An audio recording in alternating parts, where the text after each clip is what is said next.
Ladies and gentlemen, Mr. President Reagan. Mr. President Reagan.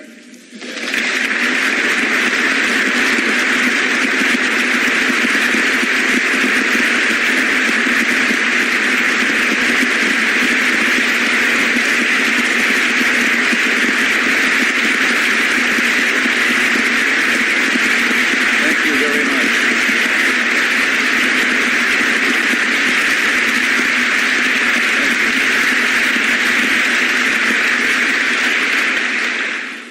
My Lord Chancellor, Mr. Speaker, the journey of which this visit forms a part is a long one. Already it has taken me to two great cities of the West, Rome and Paris, and to the economic summit at Versailles. And there, once again, our sister democracies have proved that even in a time of severe economic strain, free peoples can work together freely and voluntarily to address problems as serious as inflation, unemployment, trade, and economic development in a spirit of cooperation and solidarity. Other milestones lie ahead. Later this week in Germany, we and our NATO allies will discuss measures for our joint defense and America's latest initiatives for a more peaceful, secure world through arms reductions. Each stop of this trip is important. But among them all, this moment occupies a special place in my heart and in the hearts of my countrymen. A moment of kinship and homecoming in these hallowed halls. Speaking for all Americans, I want to say how very much at home we feel in your house. Every American would, because this is, as we have been so eloquently told, one of democracy's shrines. Here, the rights of free people and the processes of representation have been debated and refined. It has been said that an institution is the lengthening shadow of a man. This institution is the lengthening shadow of all the men and women who have sat here and all those who have voted to send representatives here. This is my second visit to Great Britain as President of the United States. My first opportunity to stand on British soil occurred almost a year and a half ago when your Prime Minister graciously hosted a diplomatic dinner at the British Embassy in Washington. Mrs. Thatcher said then that she hoped I was not distressed to find staring down at me from the grand staircase a portrait of His Royal Majesty, King George III. She suggested it was best to let bygones be bygones, and in view of our two countries' remarkable friendship in succeeding years, she added that most Englishmen today would agree with Thomas Jefferson that, quote, a little rebellion now and then is a very good thing, unquote. Well, from here, I will go on to Bonn and then Berlin, where there stands a grim symbol of power untamed. The Berlin Wall, that dreadful gray gash across the city, is in its third decade. It is the fitting signature of the regime that built it.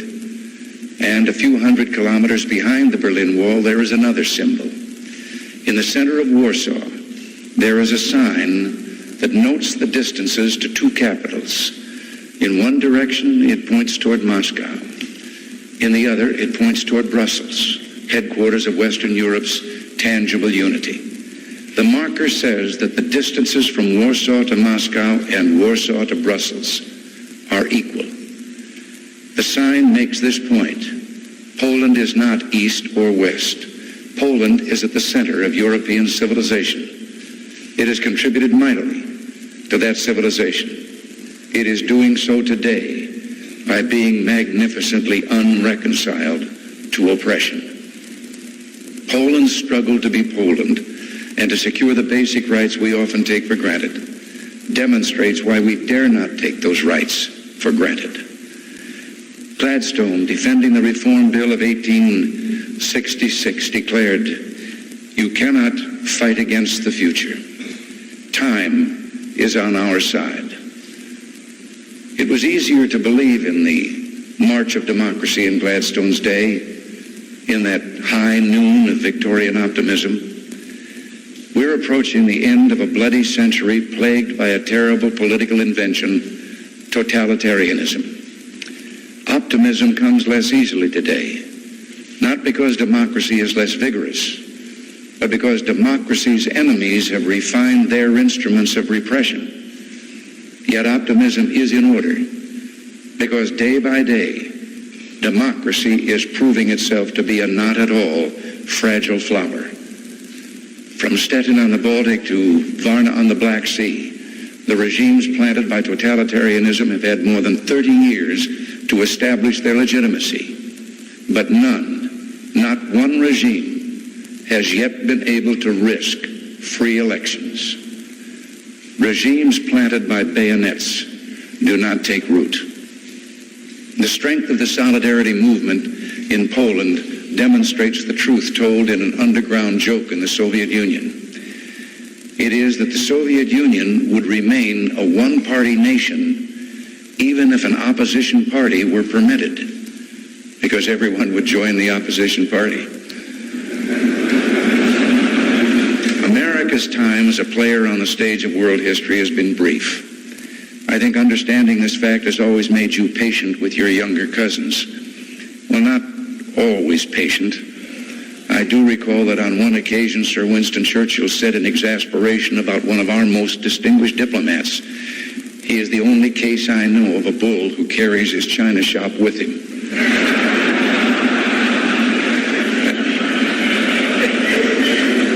But witty as Sir Winston was, he also had that special attribute of great statesmen, the gift of vision, the willingness to see the future based on the experience of the past. It is this sense of history, this understanding of the past, that I want to talk with you about today. For it is in remembering what we share of the past that our two nations can make common cause for the future. We have not inherited an easy world. If developments like the Industrial Revolution, which began here in England, and the gifts of science and technology have made life much easier for us, they have also made it more dangerous. There are threats now to our freedom, indeed to our very existence, that other generations could never even have imagined. There is first the threat of global war.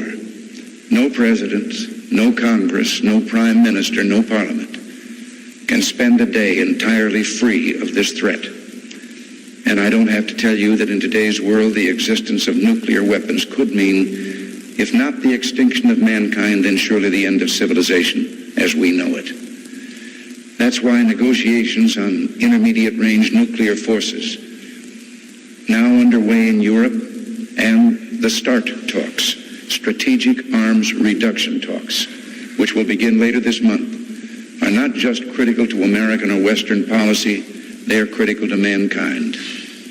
Our commitment to early success in these negotiations is firm and unshakable, and our purpose is clear: reducing the risk of war by reducing the means of waging war on both sides. At the same time, there is a threat posed to human freedom by the enormous power of the modern state. History teaches the dangers of government that overreaches. Political control taking precedence over free economic growth, secret police, mindless bureaucracy, all combining to stifle individual excellence and personal freedom. Now, I'm aware that among us here and throughout Europe, there is legitimate disagreement over the extent to which the public sector should play a role in a nation's economy and life. But on one point, all of us are united: our abhorrence of dictatorship in all its forms, but most particularly totalitarianism and the terrible inhumanities it has caused in our time. The Great Purge, Auschwitz, Dachau, the Gulag, and Cambodia. Historians looking back at our time will note the consistent restraint and peaceful intentions of the West. They will note that it was the democracies who refused to use the threat of their nuclear monopoly in the 40s and early 50s for territorial or imperial gain. Had that nuclear monopoly been in the hands of the communist world, the map of Europe, indeed the world, would look very different today. And certainly they will note it was not the democracies that invaded Afghanistan or suppressed Polish solidarity or used chemical and toxin warfare in Afghanistan and Southeast Asia. If history teaches anything, it teaches self-delusion in the face of unpleasant facts is folly. We see around us today the marks of our terrible dilemma, predictions of doomsday, anti-nuclear demonstrations, an arms race in which the West must, for its own protection, be an unwilling participant. At the same time, we see totalitarian forces in the world who seek subversion and conflict around the globe to further their barbarous assault on the human spirit. What then is our course? Must civilization perish in a hail of fiery atoms? Must freedom wither in a quiet, deadening accommodation with totalitarian evil? Sir Winston Churchill refused to accept the inevitability of war or even that it was imminent. He said, "I do not believe that Soviet Russia desires war. What they desire is the fruits of war and the indefinite expansion of their power and doctrines. But what we have to consider here today, while time remains, is the permanent prevention of war and the establishment of conditions of freedom and democracy as rapidly as possible in all countries." Well, this is precisely our mission today, to preserve freedom as well as peace. It may not be easy to see, but I believe we live now at a turning point. In an ironic sense, Karl Marx was right. We are witnessing today a great revolutionary crisis, a crisis where the demands of the economic order are conflicting directly with those of the political order. But the crisis is happening not in the free, non-Marxist West, but in the home of Marxist-Leninism, the Soviet Union. It is the Soviet Union that runs against the tide of history by denying human freedom and human dignity to its citizens. It also is in deep economic difficulty. The rate of growth in the national product has been steadily declining since the 50s and is less than half of what it was then. The dimensions of this failure are astounding. A country which employs 1/5 of its population in agriculture is unable to feed its own people. Were it not for the private sector, the tiny private sector tolerated in Soviet agriculture, American government the country might be on the brink of famine. 98. These private plots Guess what? occupy a bare Providing 3% for the general welfare of the doesn't arable mean land, the federal government but gets to account for spend nearly whatever 1/4 it wants. of Soviet farm An output early draft of the and nearly Constitution 1/3 opened of with the meat words, products "We the and states," vegetables. granting individual states the power to Here the nullify. Soviet system pours its best resource into the making of instruments of destruction. The constant shrinkage of economic growth combined with the growth of military production is putting a heavy strain on the Soviet people. What we see here is a political structure that no longer corresponds to its economic base, a society where productive forces are hampered by political ones. The decay of the Soviet experiment should come as no surprise to us. Wherever the comparisons have been made between free and closed societies, West Germany and East Germany, Austria and Czechoslovakia, Malaysia and Vietnam, it is the democratic countries that are prosperous and responsive to the needs of their people. And one of the simple but overwhelming facts of our time is this: of all the millions of refugees we've seen in the modern world, their flight is always away from, not toward, the communist world. Today on the NATO line, our military forces face east to prevent a possible invasion. On the other side of the line, the Soviet forces also face east to prevent their people from leaving. The hard evidence of totalitarian rule has caused in mankind an uprising of the intellect and will. Whether it is the growth of the new schools of economics in America or England, or the appearance of the so-called new philosophers in France, there is one unifying thread running through the intellectual work of these groups: rejection of the arbitrary power of the state, the refusal to subordinate the rights of the individual to the superstate, the realization that collectivism stifles all the best human impulses. Since the Exodus from Egypt, historians have written of those who sacrificed and struggled for freedom: the stand at Thermopylae, the revolt of Spartacus, the storming of the Bastille, the Warsaw Uprising in World War II. More recently, we've seen evidence of this same human impulse in one of the developing nations in Central America. For months and months, the world news media covered the fighting in El Salvador. Day after day, we were treated to stories and film slanted toward the brave freedom fighters battling oppressive government forces in behalf of the silent, suffering people of that tortured country. And then one day, those silent, suffering people were offered a chance to vote, to choose the kind of government they wanted. Suddenly, the freedom fighters in the hills were exposed for what they really are: Cuban-backed guerrillas who want power for themselves and their backers, not democracy for the people. They threatened death to any who voted and destroyed hundreds of buses and trucks to keep the people from getting to the polling places.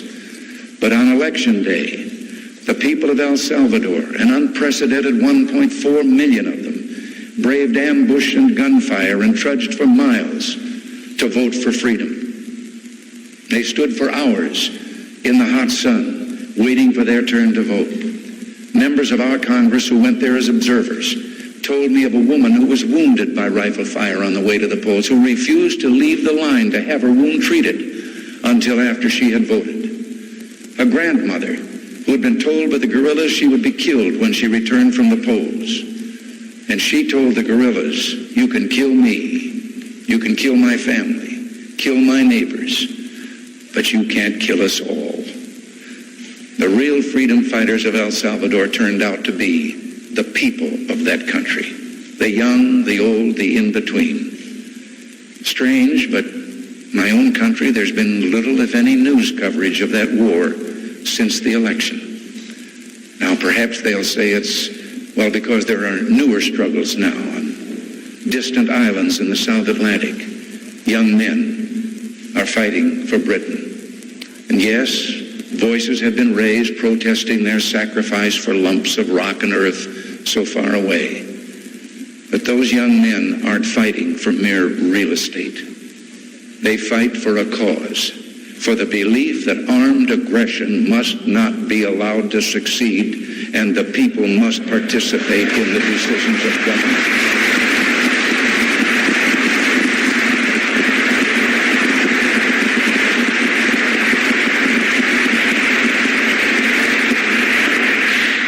The decisions of government under the rule of law. If there had been firmer support for that principle some 45 years ago, perhaps our generation wouldn't have suffered the bloodletting of World War II. In the Middle East now, the guns sound once more, this time in Lebanon, a country that for too long has had to endure the tragedy of civil war, terrorism, and foreign intervention and occupation. The fighting in Lebanon on the part of all parties must stop, and Israel should bring its forces home. But this is not enough. We must all work to stamp out the scourge of terrorism that in the Middle East makes war an ever-present threat. But beyond the trouble spots lies a deeper, more positive pattern. Around the world today, the democratic revolution is gathering new strength. In India, a critical test has been passed with the peaceful change of governing political parties. In Africa, Nigeria is moving into remarkable and unmistakable ways to build and strengthen its democratic institutions. In the Caribbean and Central America, 16 of 24 countries have freely elected governments. And in the United Nations, 8 of the 10 developing nations which have joined that body in the past 5 years are democracies. In the communist world as well, man's instinctive desire for freedom and self-determination surfaces again and again.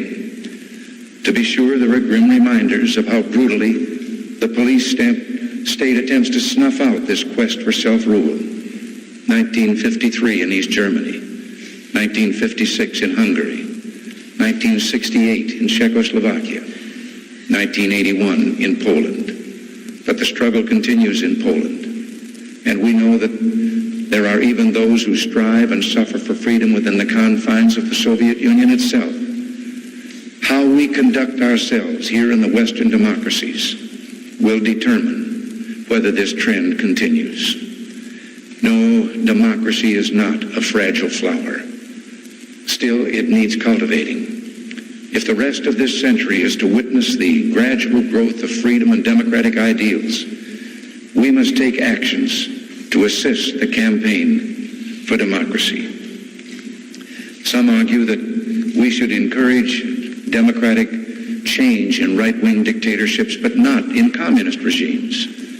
Well, to accept this preposterous notion, as some well-meaning people have, is to invite the argument that once countries achieve a nuclear capability, they should be allowed an undisturbed reign of terror over their own citizens. We reject this course. As for the Soviet view, Chairman Brezhnev repeatedly has stressed that the competition of ideas and systems must continue, and that this is entirely consistent with relaxation of tensions and peace.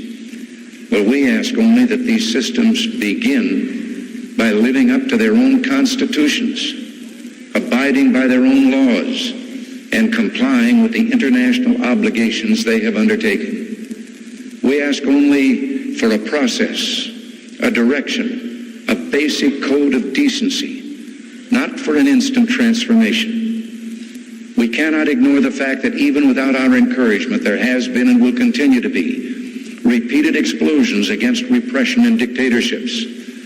The Soviet Union itself is not immune to this reality. Any system is inherently unstable that has no peaceful means to legitimize its leaders. In such cases, the very repressiveness of the state ultimately drives people to resist it, if necessary, by force. While we must be cautious about forcing the pace of change, we must not hesitate to declare our ultimate objectives and to take concrete actions to move toward them. We must be staunch in our conviction that freedom is not the sole prerogative of a lucky few, but the inalienable and universal right of all human beings. So states the United Nations Universal Declaration of Human Rights, which, among other things, guarantees free elections. The objective I propose is quite simple to state: to foster the infrastructure of democracy, the system of a free press, unions, political parties, universities, which allows a people to choose their own way, to develop their own culture, to reconcile their own differences through peaceful means. This is not cultural imperialism. It is providing the means for genuine self-determination and protection for diversity. Democracy already flourishes in countries with very different cultures and historical experiences. It would be cultural condescension, or worse, to say that any people prefer dictatorship to democracy. Who would voluntarily choose not to have the right to vote, decide to purchase government propaganda handouts instead of independent newspapers, prefer government to worker-controlled unions, opt for land to be owned by the state instead of those who till it, want government repression of religious liberty, a single political party instead of a free choice, a rigid cultural orthodoxy instead of democratic tolerance and diversity. Since 1917, the Soviet Union has given covert political training and assistance to Marxist-Leninists in many countries. Of course, it also has promoted the use of violence and subversion by these same forces. Over the past several decades, West European and other social democrats, Christian democrats, and leaders have offered open assistance to fraternal political and social institutions to bring about peaceful and democratic progress. Appropriately, for a vigorous new democracy, the Federal Republic of Germany's political foundations have become a major force in this effort.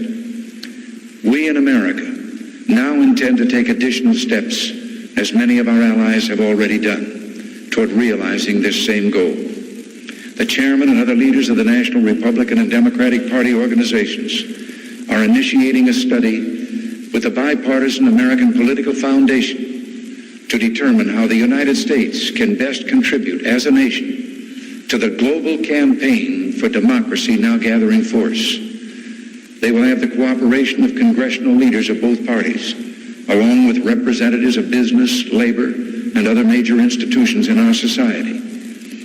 I look forward to receiving their recommendations and to working with these institutions and the Congress in the common task of strengthening democracy throughout the world. It is time that we committed ourselves as a nation in both the public and private sectors to assisting democratic development.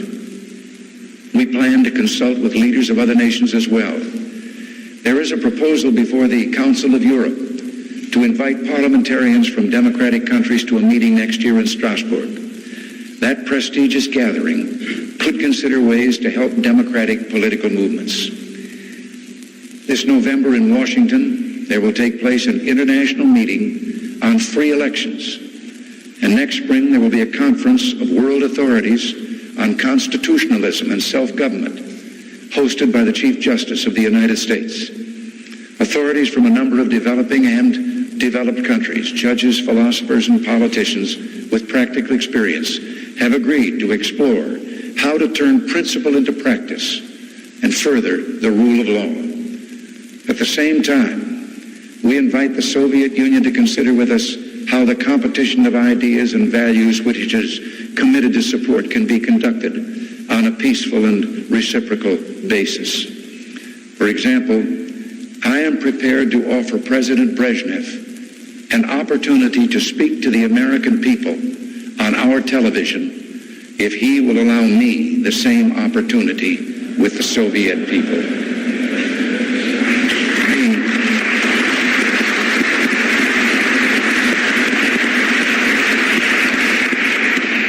We also suggest that panels of our newsmen periodically appear on each other's television to discuss major events. Now, I don't wish to sound overly optimistic, yet the Soviet Union is not immune from the reality of what is going on in the world. It has happened in the past. A small ruling elite either mistakenly attempts to ease domestic unrest through greater repression and foreign adventure, or it chooses a wiser course. It begins to allow its people a voice in their own destiny. Even if this latter process is not realized soon, I believe the renewed strength of the democratic movement, complemented by a global campaign for freedom, will strengthen the prospects for arms control and a world at peace. I have discussed on other occasions, including my address on May 9th, the elements of Western policies toward the Soviet Union to safeguard our interests and protect the peace. What I'm describing now is a plan and a hope for the long term. The march of freedom and democracy, which will leave Marxism, Leninism on the ash heap of history as it has left other tyrannies which stifle the freedom and muzzle the self-expression of the people.